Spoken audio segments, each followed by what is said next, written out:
Anda mungkin pernah mengalami momen yang kayak gini, Anda lagi duduk santai di ruang tamu, mungkin sambil menyeduh kopi di pagi hari, lalu tiba-tiba pikiran Anda melayang ke seorang teman lama. Teman yang mungkin sudah bertahun-tahun tidak Anda temui, kan? Betul sekali. Tidak ada pemicu yang jelas sama sekali. Anda tidak sedang melihat fotonya, tidak ada yang menyebut namanya, wajahnya terlintas begitu saja. Dan kurang dari 1 menit kemudian, ponsel di meja Anda berdering. Dan tebak siapa yang menelepon? Ya, nama teman itu muncul di layar. Seringkali kita cuma tertawa, menggelengkan kepala lalu menganggapnya ya kebetulan belaka. Kita lupain gitu aja karena kita nggak punya kerangka ilmiah untuk menjelaskannya. Kecenderungan rasional kita memang memaksa kita untuk mengabaikan anomali-anomali semacam itu. Tanpa penjelasan empiris, ya sangat mudah untuk menganggapnya sebagai probabilitas matematis biasa. Cuma sekadar kebetulan dari miliaran interaksi kan? Betul, sekedar statistik biasa. Tapi mari kita berhenti sejenak dan menantang asumsi rasional itu. Bagaimana jika momen kecil yang sering kita abaikan itu sebenarnya bukan kebetulan sama sekali? Nah, ini yang menarik. Bagaimana jika itu adalah sisa-sisa dari sistem komunikasi purba yang kini tertidur di dalam biologi kita? Selamat datang di penelusuran mendalam kita kali ini. Misi kita hari ini sangat spesifik. Iya, kita berhadapan dengan sumber material yang sangat tidak biasa hari ini. Sebuah transkrip ceramah keagamaan dan filosofis yang membedah konsep kuno bernama fitrah. Dan misi kita bukan cuma membaca ulang, tapi membedah argumen radikal dari teks ini.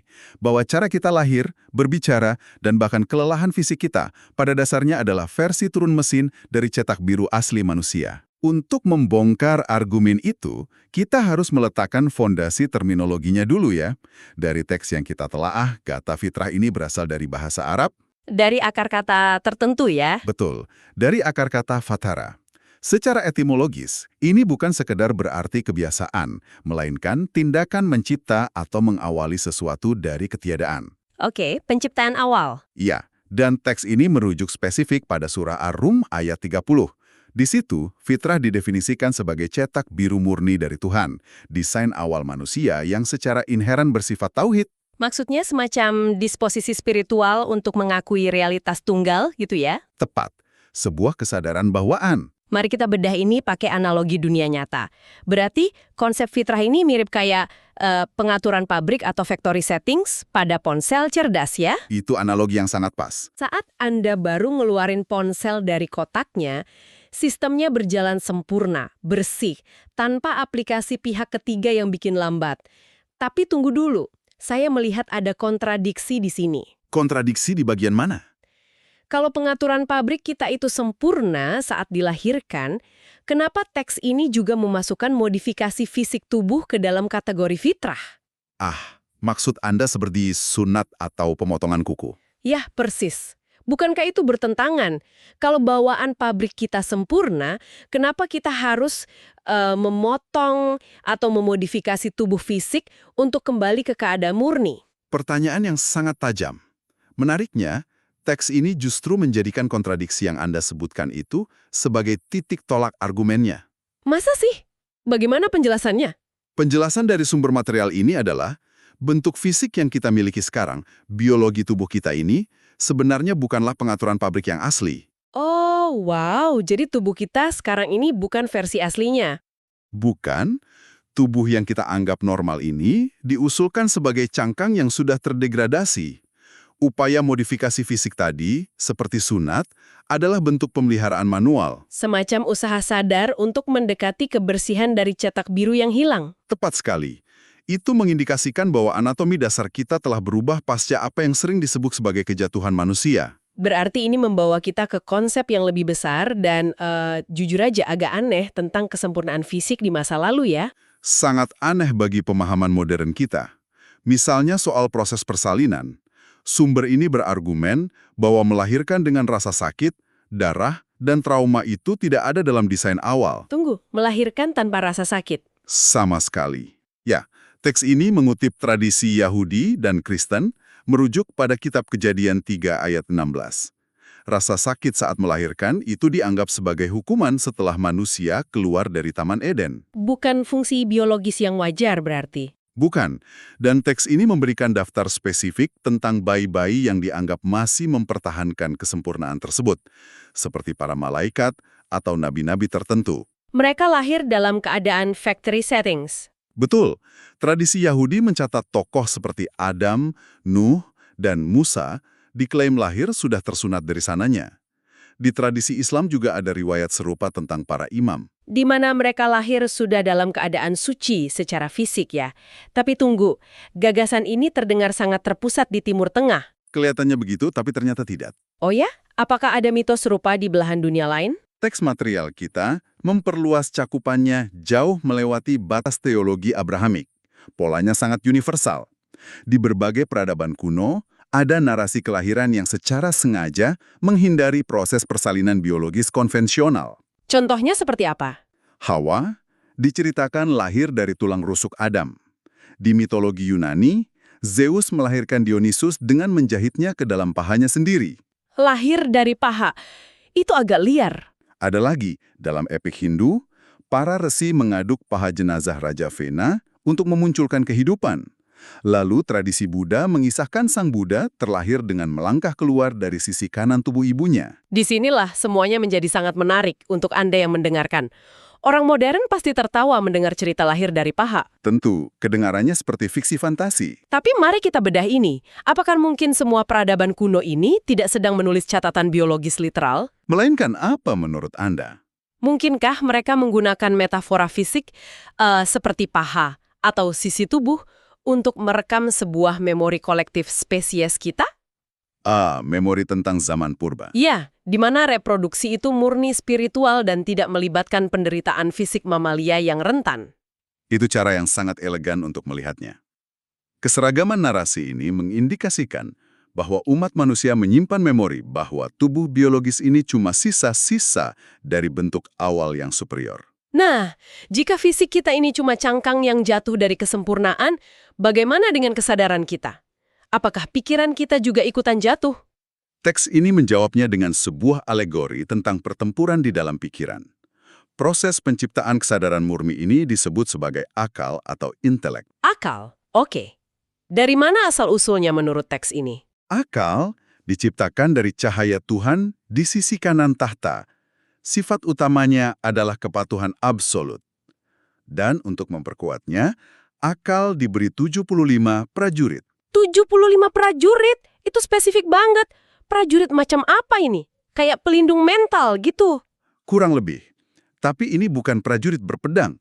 Mereka adalah instrumen kesadaran seperti kebaikan, harapan, iman, dan welas asih.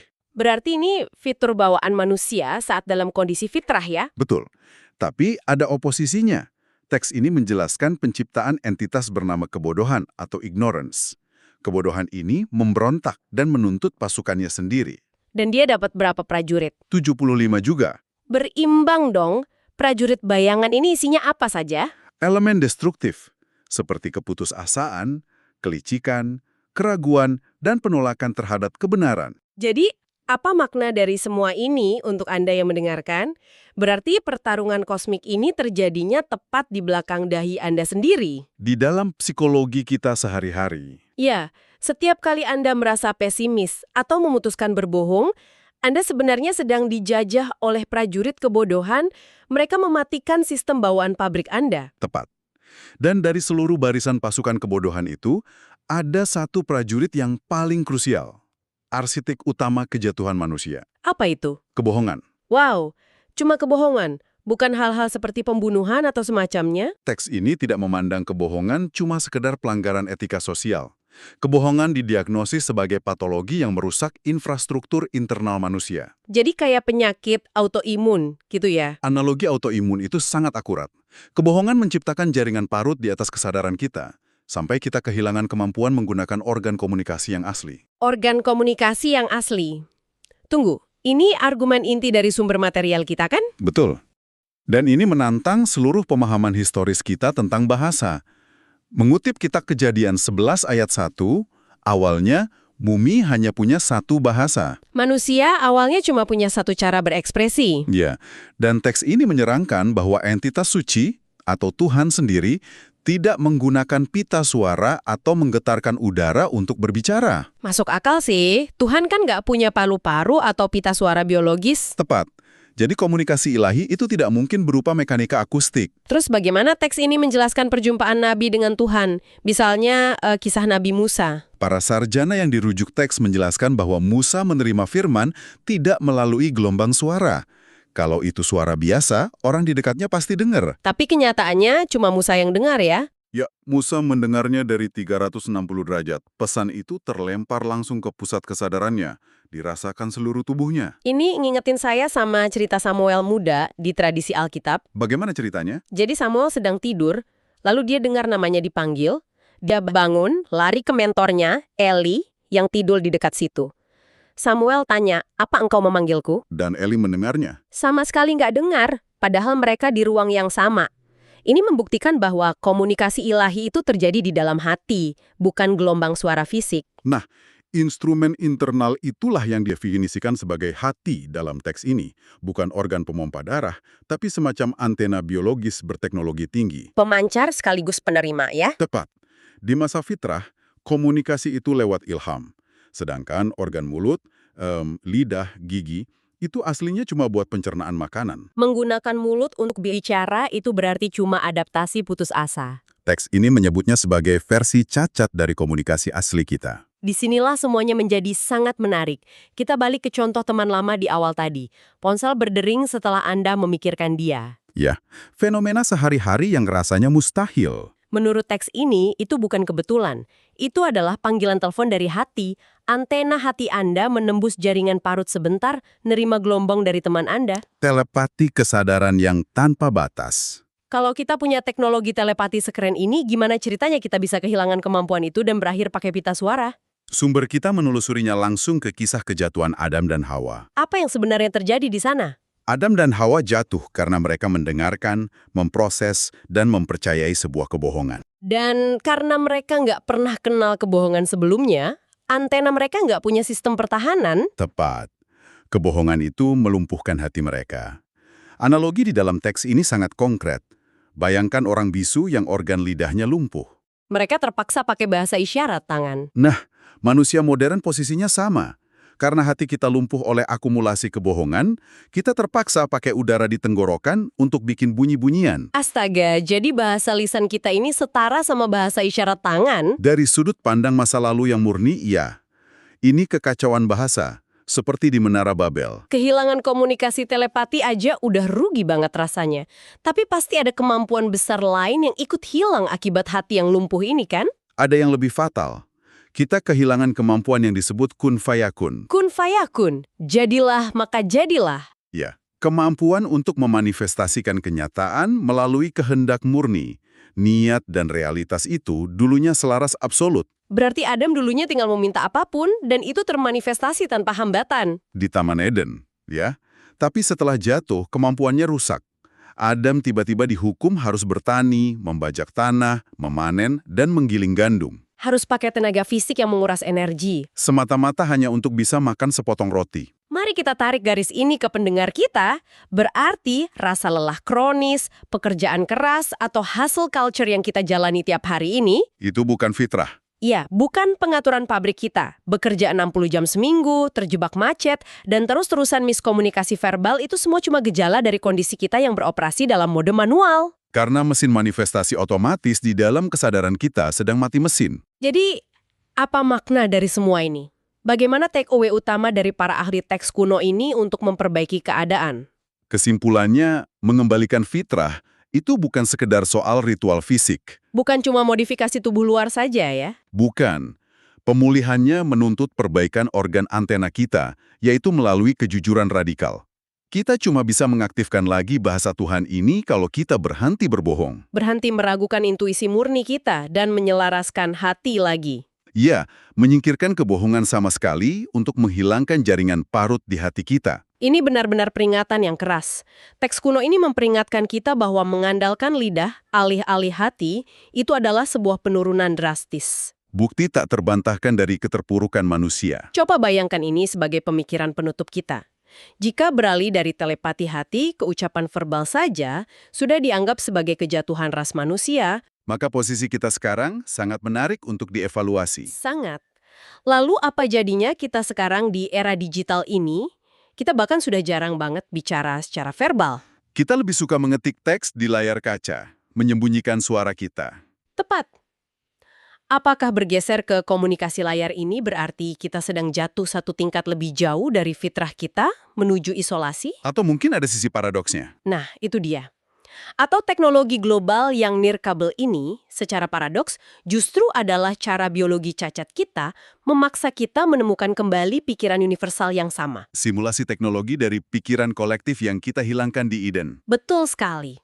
Itu adalah pertanyaan yang mungkin pantas menemani Anda merenung hari ini, terutama saat Anda mengetik pesan pendek di ponsel Anda. Pastikan apakah pesan itu jujur dari hati atau cuma manipulasi simbol. Ya, jangan sampai kita makin menebalkan jaringan parut di antena kita. Terima kasih telah menemani kami membedah misteri fitrah ini. Teruslah dengarkan kebenaran di dalam hati Anda sendiri hari ini. Sampai jumpa di penelusuran mendalam kita berikutnya.